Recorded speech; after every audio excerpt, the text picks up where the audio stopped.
जय हिंद दोस्तों, अगर आप लोग भी आरआरबी एनटीपीसी यूजी की तैयारी कर रहे हो तो ये वीडियो बिल्कुल आप लोगों के लिए इंपॉर्टेंट है।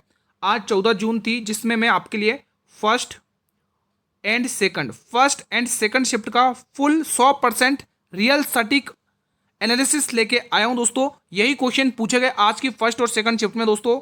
जिनका भी पेपर 15, 16, 17, 18, 19, 20 जून को है उनके लिए ये क्लास बहुत जरूरी है। फिर बाद में मत पछताना दोस्तों। देख लो कैसे क्वेश्चन आए हैं।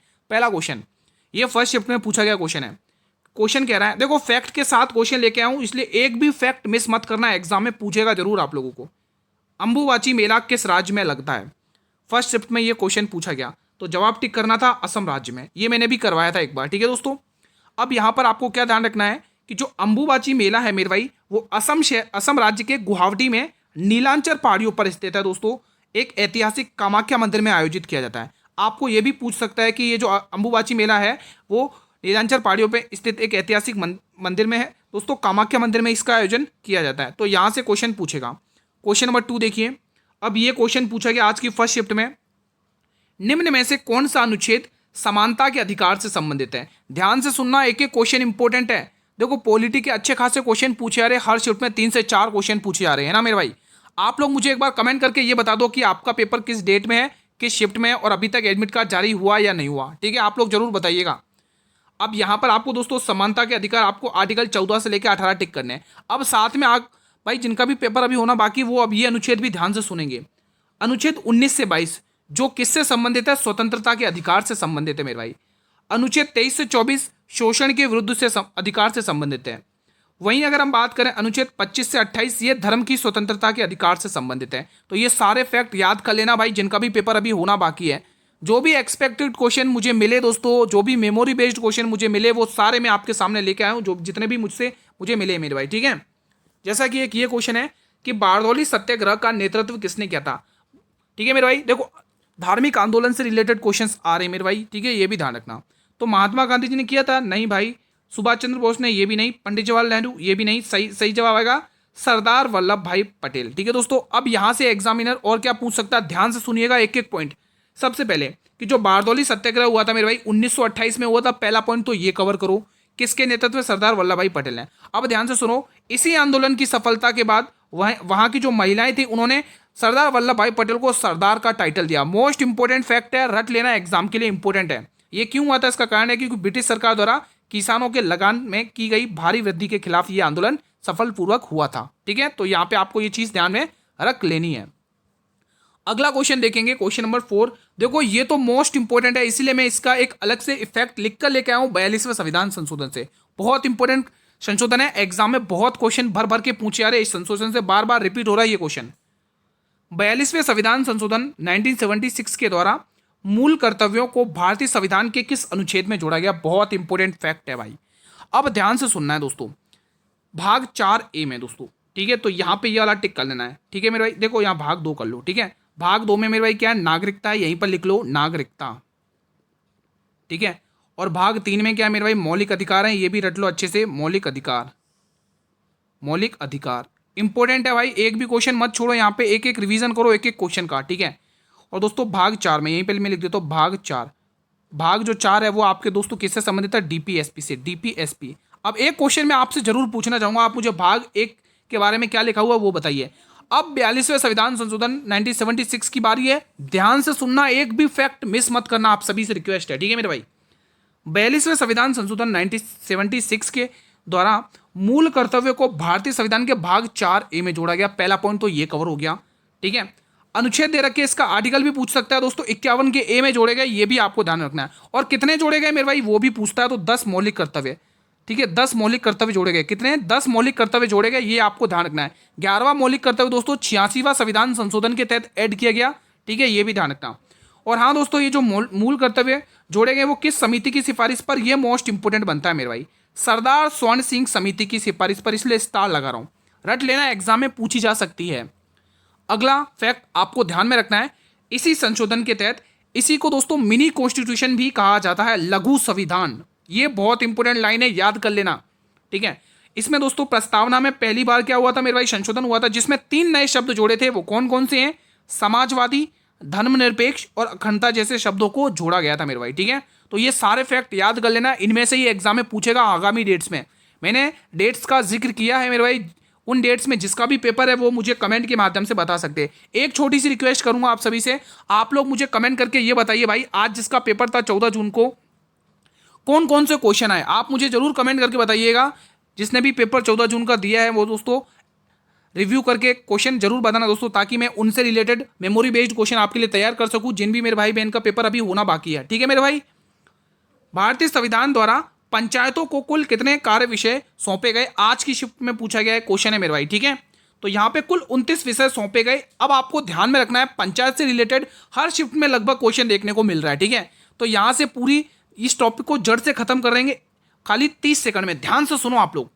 पंचायत का गठन अनुच्छेद 40 के तहत होता है, ये आपको ध्यान रखना है। भाग 9 में जिक्र किया गया। ठीक है, अनुच्छेद पूछेगा तो 243 से लेके 43 तक है इसके अनुच्छेद, क्रियाकलाप, इंपोर्टेंट क्वेश्चन है, ध्यान रखना। ठीक है मेरे भाई, और 73वां संविधान संशोधन 92 के तहत दोस्तों पंचायत को पंचायती राज में संवैधानिक का दर्जा मिला है मेरे भाई, ये आपको ध्यान रखना है। और उसके आगे वाली लाइन तो और भी इंपोर्टेंट है, इसको लागू कब किया गया, 24 अप्रैल 1993 को इसको लागू किया गया। तो ये सारे फैक्ट एक नजर में स्क्रीनशॉट ले लो या फिर याद करके रख लो, आपके काम आएंगे।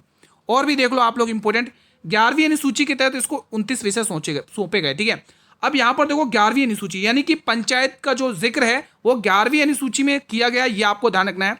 अब इसका जो कार्यकाल होता है पंचायत के सदस्य का दोस्तों, वो आर्टिकल 243E में बताया गया है, और जो सदस्य की योग्यताएं होती है मेरे भाई, वो अनुच्छेद 243 के F में बताया गया। तो ये सारे फैक्ट अभी याद कर लो पंचायत के अभी के अभी। ठीक है मेरे भाई, अगला क्वेश्चन देखेंगे, बाकी आपको इसकी PDF मिल जाएगी, बेफिक्र रहें आप लोग। ठीक है, क्वेश्चन नंबर 6 देखिएगा ध्यान से। समाज कल्याण और जन कल्याण किस अनुच्छेद में वर्णित है मेरे भाई, बहुत ही इंपॉर्टेंट क्वेश्चन आपके एक बार फिर से स्क्रीन पर है। चलिए बताइए, देखो आर्टिकल 32 दोस्तों संविधान की आत्मा कहा गया है, इसको ध्यान से सुनना, एक एक इंपॉर्टेंट क्वेश्चन बता रहा हूं। संविधान की आत्मा, इसको क्या कहा गया, संविधान की आत्मा। ये तो पता चल चुका गुरु, इसको संविधान की आत्मा कहा गया, लेकिन कहने वाले व्यक्ति का नाम भी तो बता दो। तो BR अम्बेडकर साहब, डॉक्टर भीमराव अम्बेडकर साहब। ठीक है, अम्बेडकर, ठीक है, डॉक्टर भीमराव अम्बेडकर साहब ने दोस्तों इसको कहा है। ठीक है, और इसी के तहत दोस्तों जो सुप्रीम कोर्ट है ना, सर्वोच्च न्यायालय, वो 5 प्रकार की रीट जारी करता है, 5 प्रकार की रीट। ठीक है, सर्वोच्च न्यायालय 5 प्रकार की रीट जारी करता है मेरे भाई। अब आपसे मेरा एक क्वेश्चन है मेरे भाई कि सर्वोच्च न्यायालय, सॉरी क्या, हाई कोर्ट, जो हाई कोर्ट है ना, उच्च न्यायालय, वो किस अनुच्छेद के तहत रीट जारी करता है, मुझे कमेंट के माध्यम से आप बता सकते हैं। फिलहाल इस प्रश्न का जो आंसर आएगा वो आर्टिकल 38 आपको टिक करना है दोस्तों। ठीक है, कल्याणकारी राज्य की स्थापना करना, ये DPSP का उद्देश्य है मेरे भाई, ध्यान रखना, ये भी इंपॉर्टेंट है। अगला क्वेश्चन देखेंगे आप लोग, क्वेश्चन नंबर 7 बताइएगा मुझे, क्वेश्चन नंबर 7 के बारे में क्या कह रहा है। देखो, कौन चंद्रगुप्त द्वितीय के नवरत्नों में से एक था मेरे भाई, मतलब कि अकबर के नवरत्न भी आपको क्लियर करने हैं और चंद्रगुप्त द्वितीय के नवरत्न भी आपको क्लियर करने हैं। यहां से क्वेश्चन पूछे जा रहे हैं, आज की शिफ्ट में ये क्वेश्चन पूछा है।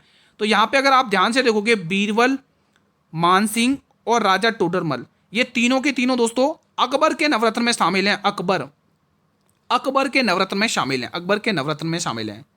ठीक है, और ये जो एक बचा हुआ कालिदास है मेरे भाई, ये आपको ध्यान रखना है, चंद्रगुप्त द्वितीय के नवरत्नों में शामिल हैं। ठीक है, ऐसा ही क्वेश्चन पूछा गया है मेरे भाई, ध्यान रखिएगा।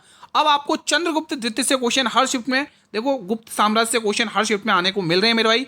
तो एक काम करते हैं, चंद्रगुप्त द्वितीय से जितने भी इंपॉर्टेंट क्वेश्चन बने वो सारे फैक्ट आपकी स्क्रीन पर है, इससे बाहर नहीं जाएगा क्वेश्चन, ये मैं आपको गारंटी के साथ कह रहा हूं।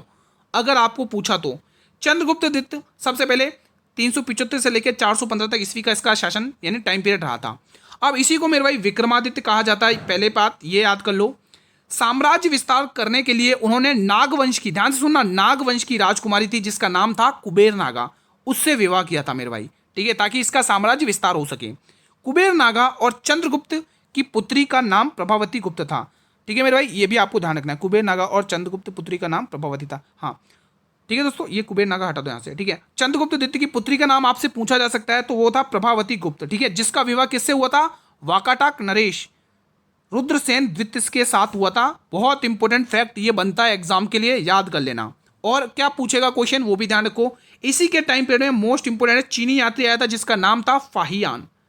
भाई ये क्वेश्चन और ये इसके आगे वाली लाइन बहुत इंपॉर्टेंट है, इसलिए 3 स्टार लगा लो दोस्तों। फाहियान की एक पुस्तक है, फा यू की, सी यू की कहते हैं इसको। ठीक है, और क्या पूछता है ये क्वेश्चन, ये जो लाइन पे मैं स्टार लगा रहा हूं बहुत इंपॉर्टेंट लाइन है।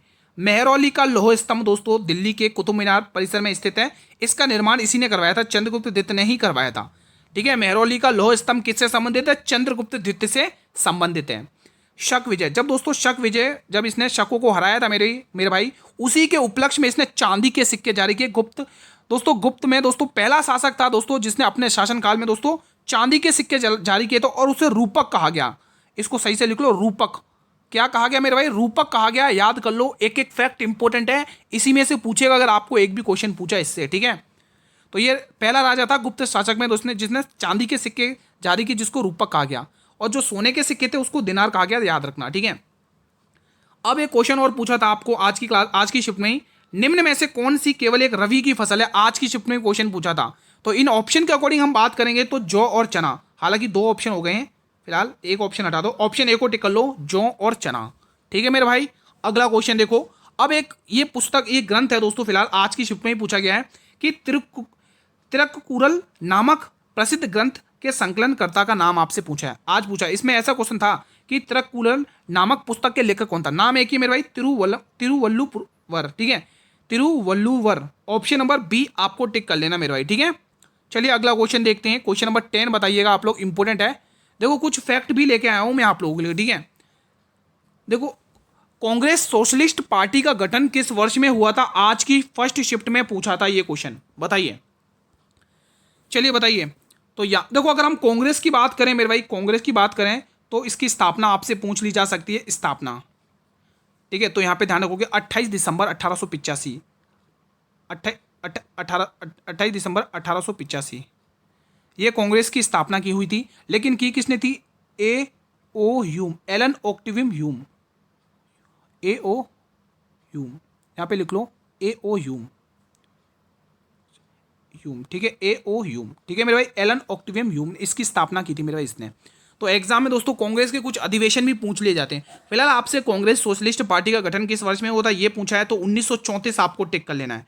देखो 1929 वाली डेट भी इंपॉर्टेंट लग रही है भाई। क्यों इंपॉर्टेंट है? क्योंकि यहाँ पे लाहौर अधिवेशन हुआ था, लाहौर अधिवेशन, लाहौर अधिवेशन, ध्यान से सुनना, लाहौर अधिवेशन हुआ था। क्यों हुआ था इंपॉर्टेंट ये बताइए, किसी को पता है? अधिवेशन, अधिवेशन ये ध है। ठीक है, अधिवेशन ये इंपॉर्टेंट क्यों है, कोई मुझे बताएगा? ये इसलिए इंपॉर्टेंट है क्योंकि यहाँ पे पूर्ण स्वराज की मांग की गई थी। मैं यहाँ पे लिख दे रहा हूँ, पूर्ण स्वराज की मांग करी गई थी, पूर्ण स्वराज। और दोस्तों ये और इंपॉर्टेंट क्यों बनता है? क्योंकि इसकी अध्यक्षता पीटी नेहरू ने की थी, पंडित जवाहरलाल नेहरू ने इसकी अध्यक्षता की थी मेरे भाई। ठीक है, तो ये सारे आपको याद कर लेना है मेरे भाई। ठीक है, अब मैं आपसे पूछूंगा दोस्तों 1932 की डेट में आपको पता है कौन सा गोलमेज सम्मेलन हुआ था? किसी को पता है तो मुझे कमेंट के माध्यम से बता सकते हैं। ठीक है, अगला क्वेश्चन देखेंगे, क्वेश्चन नंबर 11 बताइए। आज की शिफ्ट में ही ये क्वेश्चन पूछा था। क्वेश्चन का कह रहा है कि जो भारतीय रिजर्व बैंक है इसने अक्टूबर 2025 की मौद्रिक नीति में रेपो दर, देखो रेपो दर से दो क्वेश्चन आए, को कितना रखा था बताइए दोस्तों। तो इसने दोस्तों रखा था दोस्तों 5.50% के समथिंग। ठीक है, तो ये आपको टिक करना पहला वाला ऑप्शन। चलिए अगला क्वेश्चन देखते हैं। अब अगला एक क्वेश्चन है दोस्तों, क्वेश्चन आप इसको नंबर पे मत जाइए क्योंकि यहाँ पर इंपॉर्टेंट आर्टिकल लिखे हुए हैं। देखो ये मैं अपनी तरफ से एक्सपेक्टेड लेके आया हूँ था। ठीक है, जो क्वेश्चन मिले वो मैंने आपको बताया। अब ये क्वेश्चन और भी एक्सपेक्टेड बहुत इंपॉर्टेंट है, ध्यान से सुनना आप लोगों को। आर्टिकल 110 आपको बताता है धन विधेयक के बारे में, यानी कि मनी बिल के बारे में बताता है। आर्टिकल 108 जो बताता है कि संसद की संयुक्त अधिवेशन होता है इसमें। ठीक है, और आर्टिकल 123 बताता है कि राष्ट्रपति को अध्यादेश जारी करने की शक्ति है। ठीक है, और आर्टिकल 356 बताता है कि राष्ट्रीय आपातकाल। लेकिन क्वेश्चन ने पूछा कि कौन सा सुमिलित नहीं है, यही सुमिलित नहीं है। क्यों सुमिलित नहीं है? क्योंकि आर्टिकल 356 में तो कुछ और लिखा है, उसका क्या लिखा है? राष्ट्रपति शासन। क्या है मेरे भाई? राष्ट्रपति शासन, राष्ट्रपति शासन के बारे में उल्लेख है, राष्ट्रपति शासन। ठीक है, और ये जो राष्ट्रीय आपातकाल है मेरे भाई, ये अनुच्छेद 352 में वर्णित है, 352 में। और जो 360 है मेरे भाई, उसमें राष्ट्रीय आपातकाल के बारे में कहा गया है। ठीक है, अब कुछ इंपॉर्टेंट दोस्तों एक ही स्लाइड पर मैंने इसीलिए रखे क्योंकि आपको यहां पर कुछ इंपॉर्टेंट फैक्ट बताऊंगा, बड़े ध्यान से सुनना, मिस मत करना, एग्जाम में पूछेगा। ठीक है, तो पहले तो मैं बात करूं मूल संविधान। मूल संविधान में कितनी भाषाएं थी एक बार जरा बताना तो कमेंट करके। मूल संविधान में भाषाएं कितनी थी एक बार जल्दी से कमेंट करके बताना तो जरा। तो आप कहोगे गुरुजी मूल संविधान में 14 भाषाएं थी कुल। कितनी भाषाएं थी? 14 है। अब वर्तमान में कितनी गुरु, यहां पर वर्तमान भी लिख दो, वर्तमान। लेकिन गुरु वर्तमान में अगर हम बात करेंगे तो कुल 22 भाषाएं। ये 14 से 22 का सफर कैसे तय हुआ वो मैं इस स्लाइड पर लिख के लेके आया हूं, आप ध्यान से सुनना। तो आपको पता होगा 14 थी, 14 के बाद 15वीं भाषा जोड़ी गई। 15वीं भाषा कौन सी? सिंधी है। और कौन से संशोधन के तहत जोड़ी गई? 21वां संशोधन 1967 के तहत। फिर कितनी होगी? 15 होगी। 15 के बाद 3 और जोड़ी, वो कौन से संशोधन के तहत जोड़ी गई? 71वां संशोधन 1992 के तहत, जिसमें मणिपुरी, कोंकणी और नेपाली भाषाओं को जोड़ा गया। 15 और 3 18 हो चुकी हैं। अब देखोगे 92वें संविधान संशोधन 19 का, जिसमें बोडो, डोंगरी, मैथिली और संथाली, यानी 18 और 4 22 भाषाएं ऐसे जोड़ी गई है। ये आपके सामने एक स्लाइड पर मैंने रखा है मेरे भाई, ठीक है। स्क्रीनशॉट लेना, रट लेना अच्छे से मेरे भाई, एग्जाम में आएंगे। अब राष्ट्रपति के अनुच्छेद पूछे जा रहे हैं, बहुत इंपोर्टेंट।